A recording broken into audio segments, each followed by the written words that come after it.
Welcome back to my channel. Oh my gosh. Welcome back. What's good, dog? So, during the update video I literally just posted, I mentioned that we're gonna upload a couple more videos today. Shut up! I mentioned that we're gonna be dropping a couple more videos today. The first one I mentioned being everything wrong with 2K19. I know this video is probably something that's been done all over YouTube at this point, whether it be when the game first came out or whether it be, you know, just because 2K20 comes out in 4 days. I don't know why I lost my thought there. But anyway, regardless, I am aware that this video is probably highly overdone at this point, but I had to address it. Mainly because of the fact that a high percentage of the reason that my upload schedule has been literally non-existent on this channel is because of the fact that 2K19 is such a bad game to me. So I'm not gonna call this everything wrong with 2K19. I'm gonna call this everything that I hated about 2K19. Like I said in the update video, I've been playing 2K since 14. I think it's 14, whichever one has KD on the Thunder on the cover. And this is the worst one. My main problems stem from mostly my team. I don't have a problem with Play Now at all, besides maybe the matchmaking being a little weird, but I'm not really a Play Now player. Somebody like... Wow, is Vlad the only person that plays Play Now on YouTube? Because I can't think of anybody else. Somebody like Vlad could tell you so... Can you stop? Somebody like Vlad can tell you if there's anything else wrong with Play Now besides the matchup system. That's another reason I'm saying that this video is what I hated, because I don't play, honestly, every facet of 2K. I don't do My League. I barely do Play Now. I'm mainly a My Team and My Career player. So I can't tell you everything wrong with the game. I can just tell you things that I noticed and things that I personally didn't like, which is what I'm going to do. About 80% of my problems stem from My Team. So we're going to talk about My Career first, just to get it out the way. First and foremost, the biggest problem with My Career and the playground and the neighborhood in general is just the same problem that 2K has had for years. And that's the servers. The servers have always been trash on 2K, but this year was special. There have been so many times where we've gone to the rec center, and if somebody leaves at the wrong time, you're stuck in a loading screen for 10 minutes, or you never get into a game at all unless you restart the app. There have been times where we go into the rec center and every player is running around on an empty court. No jump ball, no refs. We're just running on the court waiting for the game to start for a good 7 minutes if the game starts at all. There have been times where you're switching the neighborhood to an event and I've gotten kicked off the neighborhood, period. Well, I don't know exactly when these server issues started, but Jesus Christ. And that goes into another thing with the neighborhood. The rec center. Why? Honestly, the rec center and the Pro-Am arena, walk-ons arena rather, they're not much different besides like the background. There's really nothing different between the two, besides the fact that you can see other games going on in the rec center, which probably does not help with the servers. The rec center is corny to me. Just put the walk-ons back. And when you bring walk-ons back, bring AIs back too. The fact that you can't play a game, you have to sit there until you definitely have 5 people, even if they're randoms. Why? If they're gonna quit, we get their AI anyway, so just leave the AIs there. I don't know if the problem was that the AIs were too good or too bad, but I don't even have a problem with what most people found a problem with when the game first came out, which was the crazy level of defense that the computers play. I encourage that. It may be hard to play against, but you're not gonna get better playing against that you're used to. That's not to say that I encourage off-balling. I'm just talking about like the computers in My Career and, you know, computers that aren't being off ball controlled, I guess. I don't know how else to say it. Bring the AIs back. there's no point to just taking them out. Like, you want people to play your game, but you're not letting them get into games. I honestly care more about this for Pro-Am than walk-ons, because we wouldn't have played walk-ons this much this year if we could play our Pro-Am games. We wanted to play team games, go back into our arena, make it again, make our jerseys again, all that good stuff that we loved from 18. But in 18, you had to have at least 3 players on the team in the arena, and then you could just get into a game. The other 2 would be replaced with AIs. That's fine. The AIs might have sucked, but we just needed them to play a little bit of defense, and we could hold down the fort. This year, if you don't have 5, you're walking around for no reason. Everybody's lives does not revolve around this game, which means we can't all be on at the same time all the time. And we're not gonna make a schedule to play the game. Taking AIs out takes out the ability to play a lot more of your game. What's the point of me sitting in a lobby when no one wants to play? Because you know those people that look at your record, search your name as soon as they see it. If they don't like your record, they're leaving the game. And then you're stuck sitting for another half hour waiting for somebody that doesn't care about records like me until you get into a game. And I know what you're thinking. I don't care about records because mine is trash.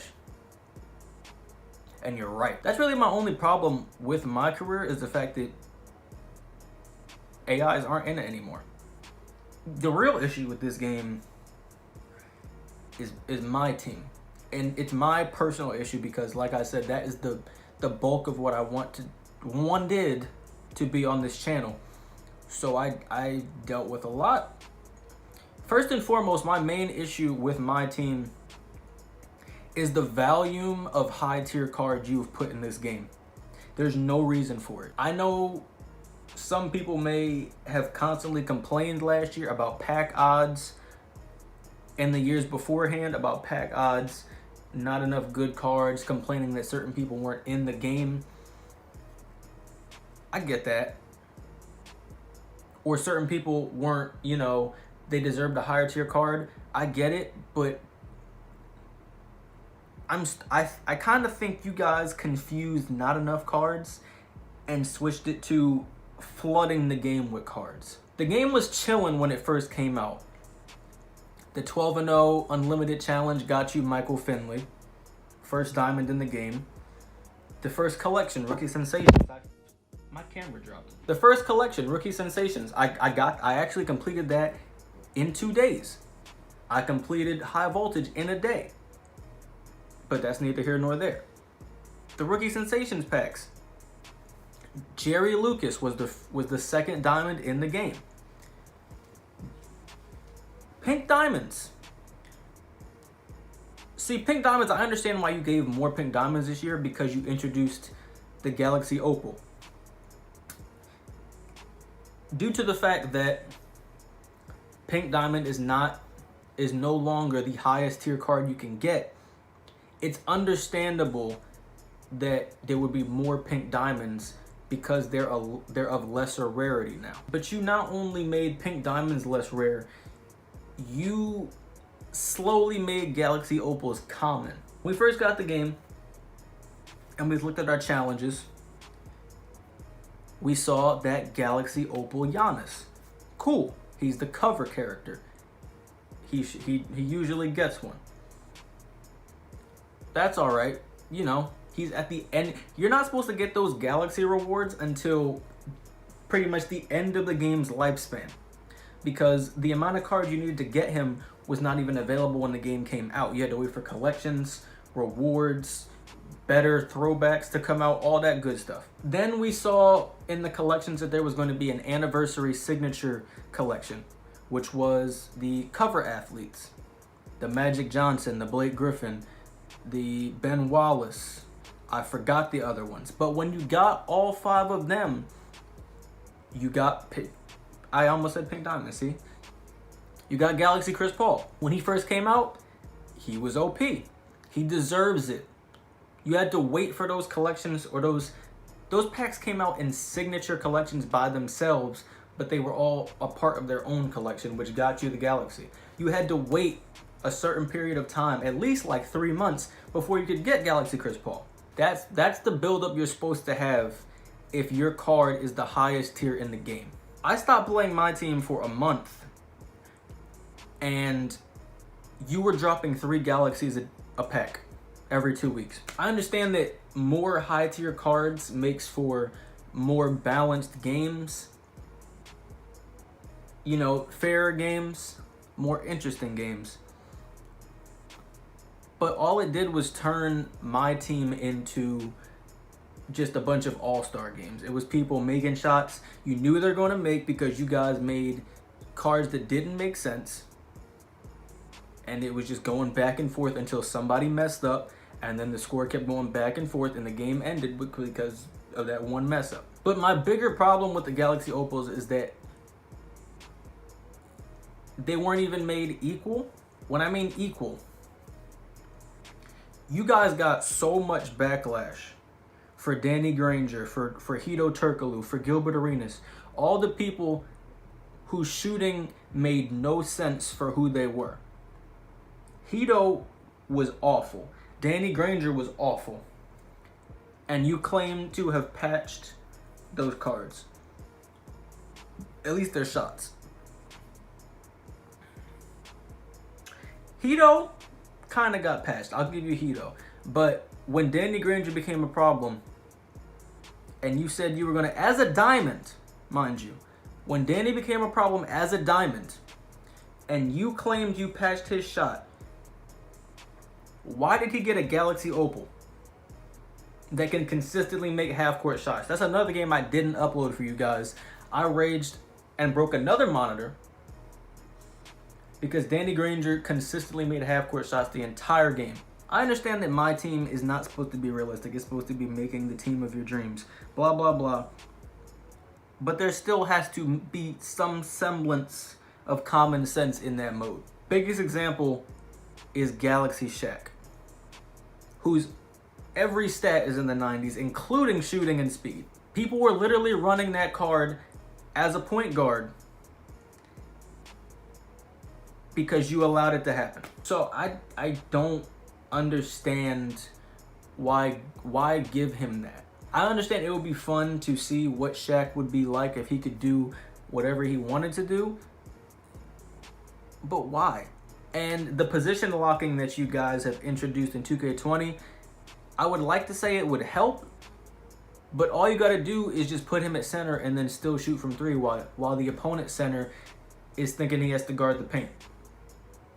Say you have Moses Malone and that Galaxy Shaq.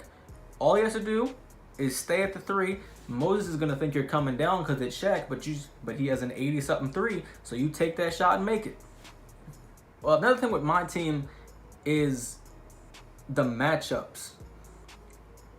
Like I said, I understand that you guys have introduced all these big cards to make fairer games, but you never addressed or attempted to fix lineup cheeses where people would have straight bronzes and then their 5 galaxies starting, and then give the galaxies all the minutes, and they play the whole game. And they're galaxies, so they don't lose their stamina easily, and by the time they get tired, it's halftime and it doesn't matter. You guys never addressed that, and you basically allowed people that might have just been starting my team or not had that much pack luck to get bullied by these kids that wanted easy wins. The idea that you guys have implemented for the matchmaking, it was good. You know, focusing on the team's skill level and matching it up with somebody of equal skill level. That's a good system to implement for matchmaking. But if you're gonna do that, you have to be able to deter people that are trying to cheat that system. I don't care about off-balling. There's a way around all that kind of stuff. But you're not allowing people to play every facet of your game when their first experience is somebody like that just wants an easy win, that just wants the good cards, who, you know, will play like that even when they get the card just to get free dubs and then more tokens. By the way, I do like the tokens. That's cool. On a positive note, the way you did locker codes this year, is a really good idea. I appreciate the new locker code system where everyone gets a chance in a little pachinko machine and you have like a week to put it in. That's a good idea. And I especially like the fact that even though you can get that pack, it's not a guaranteed. It's just a chance at that card. I like that. It honestly makes it a lot more fair than it just being like only 200 people can put that code in. So I appreciate the fact that you made it easier, but it's still a gamble.